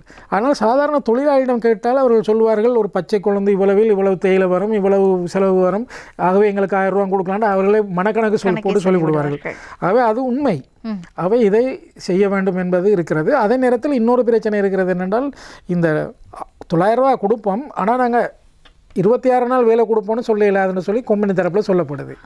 ஆனால் ஒரு பிரச்சனை இருக்கிறது என்னன்னா, இந்த கடைகள் காரியாலய சட்டத்தில் இருக்குது, ஒரு கிழமைக்கு 1.5 நாள் லீவு. அப்படி போனால் 26 நாள் வேலை கொடுக்கணும், மேனுவல் வேலைக்காரர் தொழில் உடல் உழைப்பாளர்கள் கொடுக்க வேணும். அப்போ அது சட்டம் தானே. அடுத்து ஏற்கனவே இருந்த கூட்டு ஒப்பந்தத்திலே 300 நாள் ஆக குறைந்தது ஒரு வருஷத்துக்கு கொடுக்கணுமென்று இருக்கு. அதுக்கு பின்னுக்கு போக இயலாது. அந்த அதாவது அந்த கூட்டு ஒப்பந்தம் வலுவிழந்து போகலாம், ஆனால் ஏற்கனவே இருந்த உரிமையை பறிக்கிற மாதிரி இன்னொரு இடத்துக்கு போக இயலாது கம்பெனி. அது உரிமைகள் தொடர்பாக சட்ட எண்ணக்கருக்கள், சட்டப்பற்றிய கோட்பாடுகள் அதுதான். எந்த உரிமையும் பறிப்பதாக இருக்கக்கூடாது. வழங்கப்பட்டதை மீண்டும் எடுக்க இயலாது.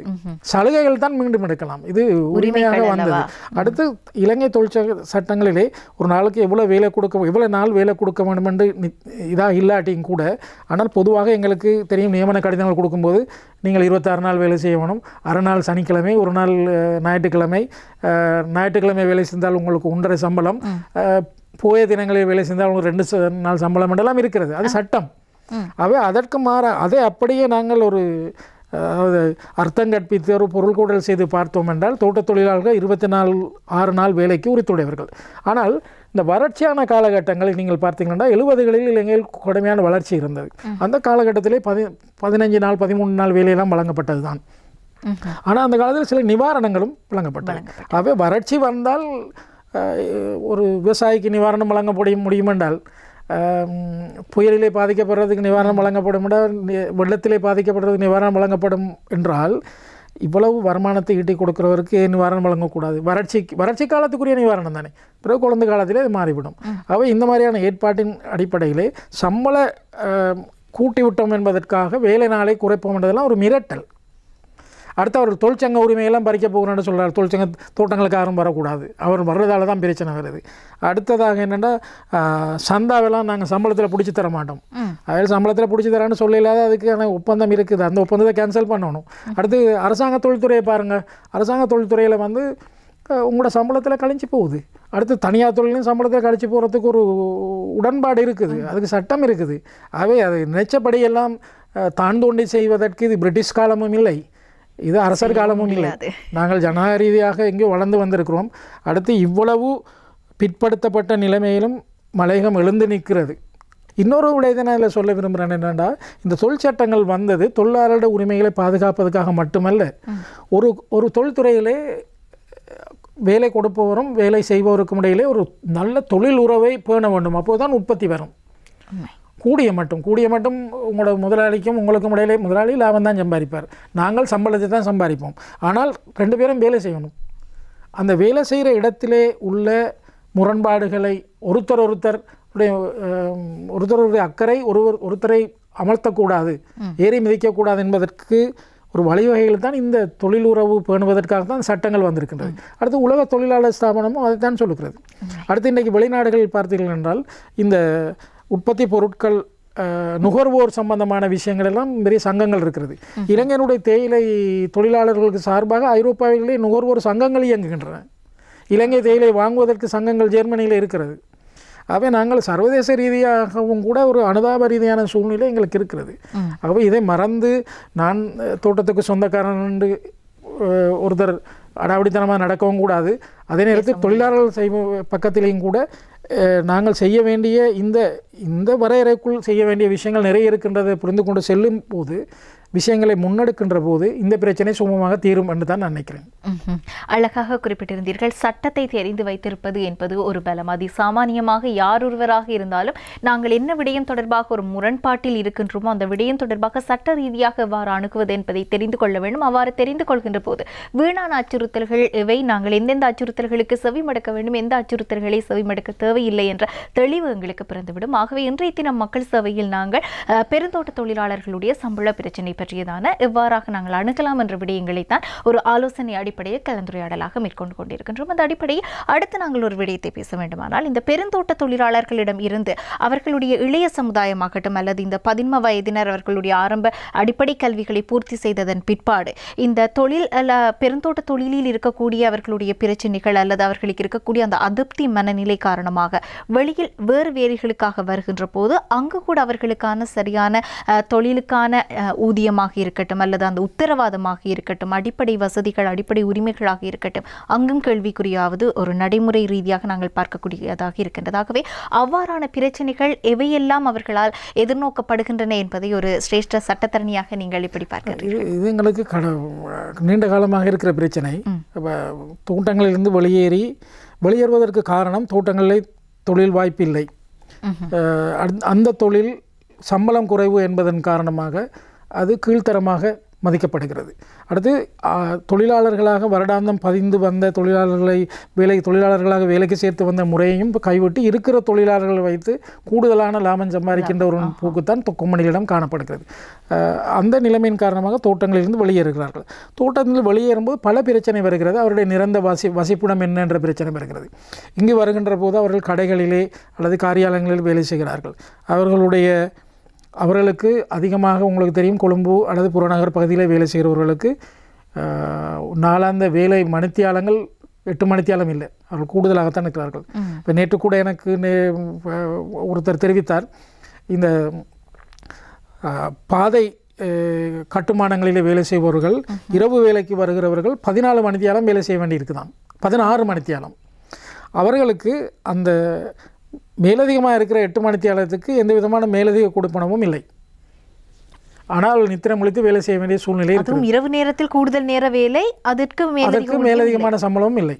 பகல் நேரம் வேலை செய்பவர்களுக்கு 8 மணித்தியாலம் 10 மணித்தியாலம் அவர்களுக்கு அந்த மேலதிக கொடுப்பனவு, அதாவது ஓவர் டைம் என்று சொல்லப்படுகிற மேலதிக வேலை நேர கொடுப்பனவு இருக்கிறதாம். இது ஒரு பெரிய பிரச்சனையாக வந்து இப்போது அவர்கள் சட்ட ஆலோசனை செய்து கொண்டிருக்காங்க. இது ஒரு தனியார் கம்பெனி தான் செய்கிறது கட்டுமானம். இதே போன்று கடைகளில் காரியாலயங்களில் வேலை செய்கிறவர்களுக்கு பிரச்சனை இருக்கிறது. சில வருடங்களுக்கு முன்பு கொழும்பிலே கடைகளிலே வேலை செய்பவர்களுக்கு அந்த 1.5 நாள் அது ஒரு கிழமைக்கு லீவு இல்லை என்ற ஒரு பிரச்சனை வந்து நாங்கள் தொழில் ஆணையாளரிடம் இதை முறையிட்டு எடுத்த போது எல்லா கடைகளுக்கும் ஒரு சுற்று நிருபம் அனுப்பப்பட்டது.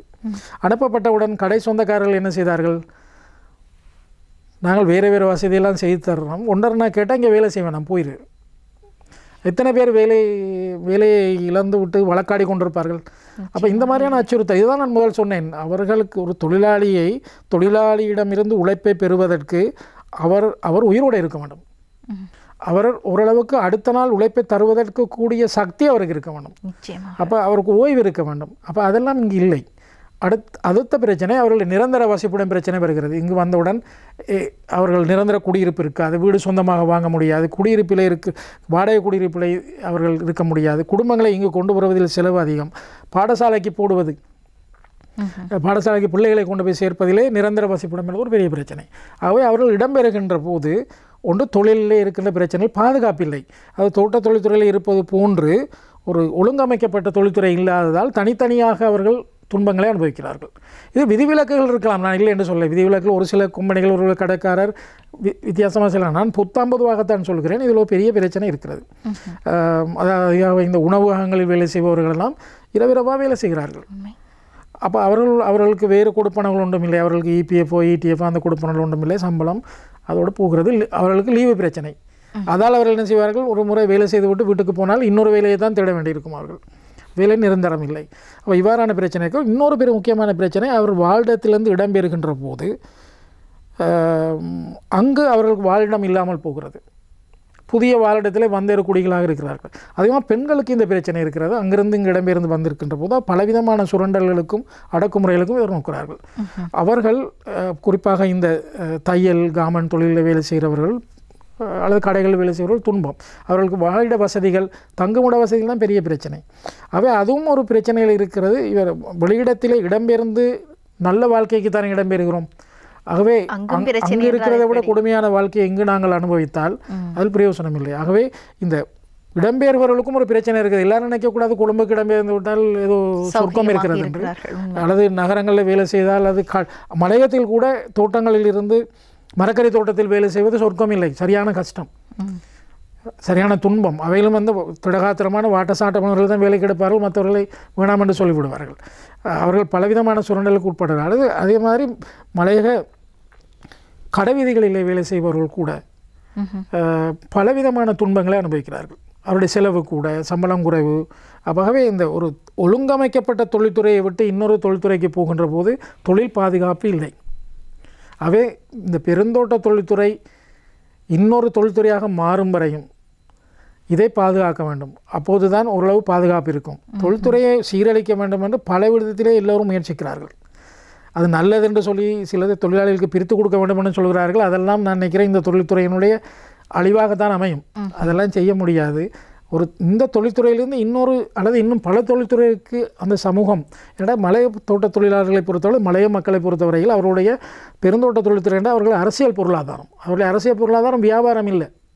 ஆகவே அதை இன்னொரு விதமாக மாற்றும் வரை, அல்லது அந்த பொருளாதாரத்தோடு ஏனைய பண்ணை, வேறு மீன் வளர்ப்பு போன்ற விஷயங்களை சேர்த்து கொண்டு இன்னொரு அரசியல் பொருளாதாரமாக போகும் வரை இந்த இடப்பெயர்வு தற்காலிகமாக இருக்க வேண்டுமே தவிர அங்கு நிரந்தரமாக குடியிருப்பை கொண்டிருப்பது தான் ஒரு தேசிய இனம் என்ற ரீதியிலும் மலைய மக்களுக்கு ஒரு பாதுகாப்பு, தொழிலாளர்கள் என்ற ரீதியும் ஒரு மலையத்தில் பாது, நீண்ட காலத்தில் இலங்கையினுடைய பிரஜைகள் என்ற சம அந்தஸ்தை பெறுவதற்கு ஒரு அடிப்படையாக அது அமையும்.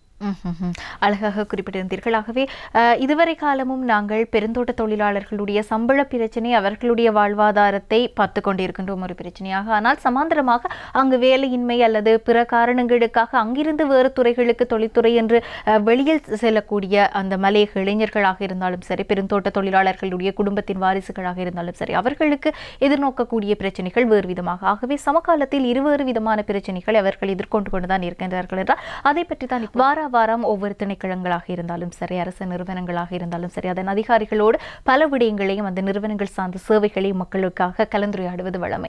இன்றைய தினம் சற்று மாறாக நாங்கள் சமுதாயத்தின் ஒரு பிரச்சனையை சமுதாயத்தின் ஒரு அங்கமாக செயல்பட்டுக் கொண்டிருக்கக்கூடிய ஒரு அதிதியோடு பேசிக் கொண்டிருக்கின்றோம். குறிப்பாக மக்கள் தொழிலாளர் சங்கம் மற்றும் இலங்கை கம்யூனிஸ்ட் ஐக்கிய கேந்திரம் ஆகியவற்றினுடைய பொதுச் செயலாளராக செயலாற்றிக் கொண்டிருக்கும் சிரேஷ்ட சட்டத்தரணி இளைய தம்பி தம்பையா அவர்களோடு தான் இன்றைய தினம் பெருந்தோட்ட தொழிலாளர்களுடைய சம்பள பிரச்சனை பற்றியதாக கலந்துரையாடிக் கொண்டிருக்கின்றோம். அந்த அடிப்படையில் இதுவரை நேரமும் நாங்கள் சம்பள பிரச்சனையை பேசியிருந்தோம். இந்த பிரச்சனை தொடர்பில் இதை விட்டு நாங்கள் வேறொரு வாய்ப்பு என்பதற்காக வெளியில் வரக்கூடிய பிள்ளைகள், அவர்களுக்கு எதிர்நோக்கக்கூடிய பிரச்சனைகள், இவை பற்றியெல்லாம் பேசியிருக்கின்றோம். ஆனாலும் ஒட்டுமொத்தமாக இந்த மலையக மக்களுடைய பெருந்தோட்ட தொழிலை நம்பி இருக்கக்கூடிய மக்களுடைய அவர்களுடைய வாழ்க்கையின் வாழ்வாதாரத்தை நாங்கள் மேம்படுத்துவதற்கு எதிர்காலத்தில் மேம்படுத்த வேண்டிய விடயங்கள், சம்பளம் தாண்டி ஏனைய விடயங்களில் நாங்கள் எதிலெல்லாம் கவனம் செலுத்த வேண்டும் என்பதை பற்றி பேசுங்கள். பெருந்தோட்ட தொழில்துறையை பொறுத்தவரையில் பெரும்பாலானவர்கள் தொழிலாளர்களாக இருப்பதால் அதை அடிப்படையாக வைத்துக்கொண்டு தான் நாங்கள் சம்பளத்தை கதைக்கிறோம். ஆனால்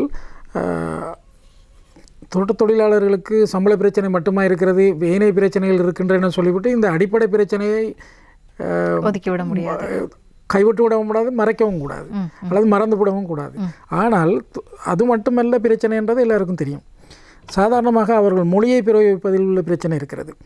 என்னென்றால் தங்களுடைய நாளாந்த அலுவல்களை அவர்கள் ஏற்கனவே 28 பிரதேச செயலகங்களில், அதாவது தமிழ் மொழியை பிரயோகிக்கின்ற 28 செயலகங்களிலே தமிழ் மொழியிலே நாளாந்த நடவடிக்கைகளை செய்து கொள்ளலாம் என்று சொல்லி அரசாங்க வர்த்தமானி அறிவித்தல் ஒன்று இருக்கிறது. அது சட்டம்தான். ஆனால் மலையத்தை பொறுத்தவரையில் எத்தனை பிரதேச செயலகங்களில் இந்த மொழியை தன் தாய்மொழியிலே செய்யக்கூடியதாக இருக்கின்றது ஒரு பிரச்சனை இருக்கிறது. அவர்களை இன்னொரு மொழியை தெரிந்தவர்களை தேட வேண்டியதாக இருக்கும். சாதாரணமாக ஒரு போலீஸ் நிலையத்துக்கு போய் ஒரு முறைப்பாடு செய்வதற்கு, அல்லது ஒரு காரியாலயத்துக்கு போய், ஒரு அரசாங்க காரியாலயத்துக்கு போய் ஏதாவது ஒரு முக்கியமான ஆவணத்தை பெற்றுக்கொள்வது.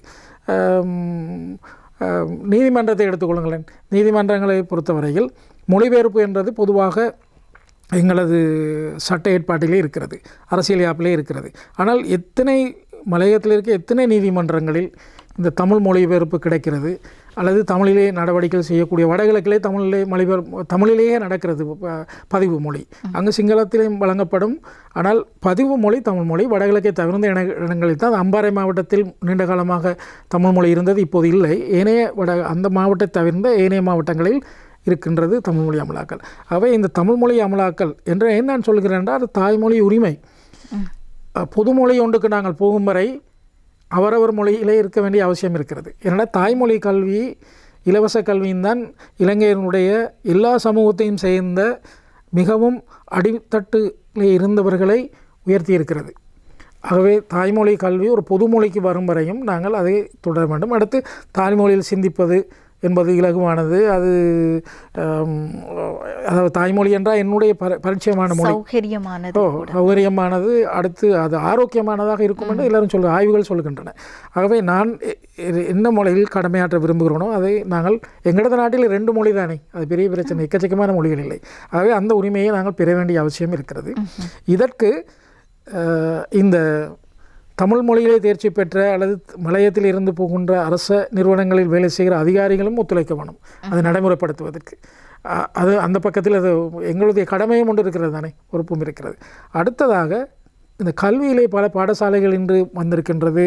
கல்வியின் வளர்ச்சி காணப்பட்டாலும் கூட ஒப்பீட்டு ரீதியாக தேசிய ரீதியான ஏனைய சமூகங்களோடு ஒப்பிடும்போது அது பெரிய வளர்ச்சி இல்லை. ஒரு கட்டமைக்கப்பட்ட வளர்ச்சி இல்லை, அங்கங்கு வளர்ந்த வளர்ச்சி தான் அது. ஆகவே அந்த வளர்ச்சிகள் இப்போது மலையத்தில் ஒரு பல்கலைக்கழகம் தேவை என்று சொல்லப்படுகிறது. மலையத்துக்கு பல்கலைக்கழகம்னா சில சொல்வார்கள் பேராதானையில் இருக்கிறது, பதுளையில் இருக்கிறது தானே, அப்புறம் என்ன மலையத்தில் இன்னொரு பல்கலைக்கழகம் வேண்டது. கிழக்கு மாகாணத்தில் இருக்கின்ற பல்கலைக்கழகம் 2 ஒழுவிலில் இருக்கிறதும் மந்தார்முல்லையில் இருக்கிறதும் யாழ்ப்பாணத்தில் இருக்கிற பல்கலைக்கழகமும் பண்பாட்டு ரீதியான பல்கலைக்கழகம் தான். அங்கே எல்லாரும் படிக்கிறார்கள். ஆகவே மலையத்துக்கும் ஒரு பண்பாட்டு ரீதியான பல்கலைக்கழகம் ஒன்று அவசியம். செய்பாத கல்வியியல் கல்லூரி அப்படித்தான் ஆரம்பிக்கப்பட்டது. ஆனால் அது அந்த உருவம் அல்லது அந்த அடையாளம் இப்போது இழந்த நிலைமையிலே காணப்படுகிறது. ஆகவே அது ஒரு பல்கலைக்கழக கல்வி வளர்ச்சியை தொடுத்து நான் சொல்கிறேன். அதே நேரத்தில் இந்த நெடுக நாங்கள் எவ்வளோ காலம்தான் கொழும்பு கடைகளுக்கு வருவோம் என்ற ஒரு பிரச்சனை இருக்கிறது. ஆகவே தொழிற்கல்வி போதிக்கப்பட வேண்டிய அவசியம் இருக்கிறது. அதுக்கு தொழிற்கல்வியை போதிப்பது மட்டுமில்லை, போதிச்சே பிறகு கொழும்புக்கு தள்ளுவதாக இல்லாமல் அங்கங்கு செய்யக்கூடிய ஏற்பாடுகள், அரசாங்கத்தினுடைய அபிவிருத்திகள் என்று சொல்லப்படுகின்ற போது இந்த தொழிற்கல்வியோடு சம்பந்தப்பட்ட கைத்தொழில்கள் மலையத்துக்கே பல கைத்தொழில்கள் உருவாக்க முடியும். சந்தைப்படுத்தலில் சில பிரச்சனை இருந்தாலும் உருவாக்க முடியும். ஆகவே அந்த கைத்தொழில்களை, அது ஆடைகளுக்கு சாயம் போடுறதுக்கு மலைய நீர் மிகவும் பொருத்தமானது. அதனால் இதை பற்றியெல்லாம் ஆய்வுகள் செய்யலாம். பாட்பண்ணை நடத்துவதற்கு பொருத்தமான இடம். நாங்கள் நியூசிலாந்திலிருந்து பால் வாங்குகிறோமே தவிர எங்களது அம்பை விலை பற்றியோ அல்லது அதை சுற்றி உள்ள பூமத்தலாவை பற்றியோ நாங்கள் சிந்திப்பதில்லை. அப்போ இந்த மாதிரியான பிரச்சனைகள் இடப்படும்போது பொருளாதாரத்தோடு சம்பந்தப்பட்ட நிலைமையில் கொண்டு வருகின்ற போது ஒரு வளர்ச்சி ஏற்படும். அடுத்து பண்பாட்டு ரீதியாக ஏனைய சமூகங்களுக்கு இந்த அரச நிறுவனங்களால் கொடுக்கப்படுகின்ற விடயங்களையும் நாங்கள் கவனத்தில் கொள்ளப்பட வேண்டும். அப்போது இந்த மொழியிலே தாய்மொழியிலே கடமையாற்றுகின்ற செயலகங்கள் வருகின்ற போது தான் கலாச்சார உத்தியோகத்தோடு தமிழர் வருவர், அடுத்து விளையாட்டு உத்தியோகத்தோடு வருவார். அதன் மூலமாக சென்றடைய முடியும் மக்களை. இல்லாட்டி இந்த மொழி என்ற ஒரு தடையாக இருக்கும். சில இப்போ நீங்கள் எடுத்துக்கொண்டீங்கன்னா இப்போது காலி ரத்னபுர போன்ற பகுதிகளில் இருக்கிற மலைய தொழிலாளர்கள் சிங்களத்தை அவர்கள் கொண்டிருக்கிறார்கள். இருந்தாலும் கூட அவர்கள் அங்கு இரண்டாம் தரமாகத்தான் இருக்கிறார்கள். அவர்கள் சரளமாக பேசுவார்கள், எழுதுவார்கள். ஏனென்றால் அவர்கள் பண்பாட்டு ரீதியாக பெரும்பான்மை சமூகத்தோடு இல்லை என்றதற்காக அவர் பண்பாட்டு ரீதியான பாதுகாப்பும் எங்களுக்கு அவசியப்படுகிறது. கல்வி, பண்பாட்டு, வேலைவாய்ப்பு போன்ற விஷயங்கள். அடுத்து நான் நினைக்கிறேன் இது எல்லாத்தையும் ஒட்டுமொத்தமாக பார்ப்போம் என்றால் இலங்கையில் வாழுகின்ற ஒரு தேசிய இனங்களில் ஒன்று என்ற அங்கீகாரம் வந்துவிட்டால் இன்றும் நாங்கள் எங்களது புள்ளி விவரத்தின் அடிப்படையில் இந்தியர்கள் என்று தான் வருகிறது. பிறகு சில இடங்கள் இந்திய தமிழர் என்று சொல்லுகின்றோம். வடகிழக்கை பொறுத்தவரை இலங்கை தமிழர்கள் என்று சொல்லுகின்றோம். ஆகவே எல்லோரும் நாங்கள் இலங்கையர்கள் தானே. இப்போ என்ன கேட்டால் எனக்கு இந்தியரோடோ இந்திய தமிழரென்றோ சொல்வதில் எனக்கு விருப்பம் இல்லை. அது நான் இந்தியாவை குறைத்து மடுப்புகிறேன் என்றோ இல்லை நாங்கள் இந்தியாவில் இருந்துதான் எங்களுடைய மூதாதையர் வந்தார் என்றதை மறுப்பதற்கு இல்லை. நான் இப்போது இலங்கையினுடைய பிரஜை. நான் இலங்கை அடையாளத்தை எடுக்கிறேன் நாடு என்ற ரீதியில். இந்தியாவுடன் எனக்கு உறவு இருக்கும், அது இன்னொரு விஷயம். நான் இங்கு தான் பிறந்தேன், இந்த நாட்டுக்குத்தாகத்தான் நான் உழைக்கிறேன். அதில் ஒரு பகுதி தான் எனது குடும்பத்துக்கும் எனக்கும் போகிறது. ஆகவே எனக்கு அப்படி ஒரு அடையாளம் தேவை. ஆகவே அது எப்படி ஒரு தேசிய அடையாளமாக ஒரு மலையக தமிழ் தேசியமோ அல்லது ஏதாவது ஒரு அடையாளம் ஒன்று மலையக தமிழ் தேசியம் என்று வரலாம். ஆகவே தேசிய இனம் என்று வந்துவிட்டால் நான் இப்போது சொன்ன அந்த மற்ற விஷயங்கள் எல்லாம் அதுக்குள்ளே வந்துவிடும். கல்வி, கலாச்சாரம், பண்பாடு, காணி பிரச்சனை வருகின்ற போது நாங்கள் ஒரு இனமாக பெரும்பான்மையினத்துக்கு இத்தனை வீதம் ஒழுக்கின்ற போது ஒரு மாவட்ட ரீதியாக காணி பங்கெடு மாவட்ட காணி கச்சேரி நடக்கின்ற போது இப்போ நூறலையாவில் 54% இருக்கின்ற 54% காணி 100 தமிழ் மக்களுக்கு போகும். ரத்னபுரையில் 15% இருக்கிறார்கள், 15% தமிழ் மக்களுக்கு போகும். இப்போது அப்படி ஒரு நிலைமை இல்லை. ஆகவே நாங்கள் ஒரு தேசிய இனமாக அங்கீகரிக்கப்பட வேண்டும் என்பது. சில பேர் இந்த தேசிய இனமாக அங்கீகரிக்கப்படுறதுக்காக தொழிலாளிகள் என்ற அடையாளத்தை இழக்க பார்க்கிறார்கள். தேசிய தொழிலாளர்கள் உழைப்பு இல்லாமல் எந்த உற்பத்தியும் இல்லை. ஆகவே உழைப்போ தொழிலாளர்கள் என்பது குறைவான விடயம் அல்ல. உழைப்பு என்றது ஒரு இல்லாமல் ஒன்றுமே நடக்காது, ஒரு உற்பத்தியும் நடக்காது. ஆனால் உழைப்பு கேட்டுக்க ஊதியம் இல்லாததாலும் பண்பாட்டு ரீதியாகவும் நாங்கள் ஒரு இந்த நாட்டுக்கு சொந்தக்காரர் இல்லாத மாதிரி நடத்தியபடியால் தான் அது கேவலமாக தெரிகிறதே தவிர மற்றபடி நாங்கள் ஒரு பெரிய உற்பத்தியை செய்கின்றோம் என்ற பெருமை எங்களுக்கு இருக்க வேண்டும். அப்போது தான் நாங்கள் அடுத்த கட்டத்துக்கு நாங்களே எங்களை தாழ்த்தி கொள்வதன் மூலம் அதை செய்ய முடியாது. ஆகவே மலையக தமிழ் தேசிய இனத்திலே தோட்ட தொழிலாளர்கள் ஒரு பகுதியினர், அவர்கள் தான் பிரதான பகுதியினர். அவர்களுடைய பொருளாதாரம், அவருடைய அரசியல் பொருளாதாரம் தான் பெருந்தோட்டம். பெருந்தோட்டத்தை சிதைக்கக்கூடாது, அதிலிருந்து மாற்ற வேணும். அழகாக குறிப்பிட்டிருந்தீர்கள். எந்த ஒரு விடயமாக இருந்தாலும் நாங்கள் ஒரு சேர முடிவெடுக்கின்ற போது அந்த முடிவின் ஊடாக பல நன்மைகள் கிடைக்குமானால் அது பற்றியதாக நாங்கள் கலந்துரையாடுவது என்பது ஒரு ஆரோக்கியமான விடயமும் கூட தேவையானது, காலத்திற்கு தேவையான விடயம். ஏனென்றால் மலையக பெருந்தோட்ட மக்களை பொறுத்தவரையில் எப்போதுமே நாங்கள் சம்பள பிரச்சனை என்பதை மாத்திரம் பேசிவிட்டு அதை கூட தெளிவாக பேசுவதில்லை. அந்த அளவோடு நாங்கள் நிறுத்தி விடுகின்ற போது அவர்களுக்கு வேறு எந்த பிரச்சனையுமே இல்லையா என்ற கேள்வி எங்கள் மத்தியில் எழுகின்றது. சொல்லப்போனால் அவர்களுக்கு அத்தனை விதமான பிரச்சனைகளும் இருக்கின்றன. அத்தனைக்கும் தீர்வை தேடி நாங்கள் நகர வேண்டுமானால் இது பற்றியதான கலந்துரையாடல் என்பது எங்களுக்கு அவசியமாக இருக்கின்றதாகவே அப்படியான ஒரு கலந்துரையாடலை தான் இன்றைய தினம் மக்கள் சேவையானது உங்களுக்காக வழங்கியிருந்தது. எங்களோடு மக்கள் சேவையில் இன்றைய தினம் அதிதியாக இணைந்திருந்தார் மக்கள் தொழிலாளர் சங்கம் மற்றும் இலங்கை கம்யூனிஸ்ட் ஐக்கிய கேந்திரம் ஆகியவற்றினுடைய பொதுச் செயலாளராக செயலாற்றிக் கொண்டிருக்கும் சிரேஷ்ட சட்டத்தரணி இளைய தம்பி தம்பையா அவர்கள். ஆகவே எங்களோடு இணைந்து கொண்டு மலையக பெருந்தோட்ட மக்களினுடைய சம்பள பிரச்சனை தொடக்கம் பல்வேறு இதர விடயங்களையும் சட்ட ரீதியாக எவ்வாறு அணுகலாம் என்ற தன்னுடைய கருத்துக்கள், ஆலோசனைகள், சட்ட ஆலோசனைகள் அத்தனையும் சேர்த்து எங்களுக்கு வழங்கியிருந்தார். ஒரு நல்லதொரு கலந்துரையாடலை மேற்கொண்ட திருப்தியை எங்களுக்கு வழங்கியிருந்த அதிதிக்கு நிகழ்ச்சி குழுமம் சார்பாக நாங்கள் நன்றிகளை தெரிவித்தாக வேண்டும். மிக்க நன்றி ஐயா. நன்றி, வணக்கம். இன்றைய தினம் மக்கள் சேவையானது உங்களுக்கு மிகவும் முக்கியமான ஒரு விடயத்தை கையிலேந்தி வந்திருந்தது. பெருந்தோட்ட மக்களினுடைய சம்பள பிரச்சனை, அது மாத்திரமல்லாது அதை அணுகுவதில் இருக்கக்கூடிய சட்ட ரீதியான சவால்கள் என்னென்ன என்பதை பற்றியெல்லாம் நாங்கள் இன்றைய தினம் கலந்துரையாடி இருக்கின்றோம். இந்த காலை வேளையில் இந்த கலந்துரையாடல் எங்களுக்குள் பல கேள்விகளை தட்டி எழுப்பியிருக்கும், எங்களுக்குள் பல சிந்தனைகளுக்கு வித்திட்டிருக்கும் என்ற நம்பிக்கையோடு இத்தோடு மக்கள் சேவை நிகழ்ச்சியை நிறைவு செய்து நானும் விடைபெறப் போகின்றேன். மற்றும் ஒரு மக்கள் சேவையில் சந்திக்கும் வரை தயாரிப்பாளர் மற்றும் தொழில்நுட்ப கலைஞர்கள், உதவி பணியாளர்கள் அனைவருக்கும் நன்றி கூறி நானும் விடைபெறுகின்றேன். நன்றி, வணக்கம்.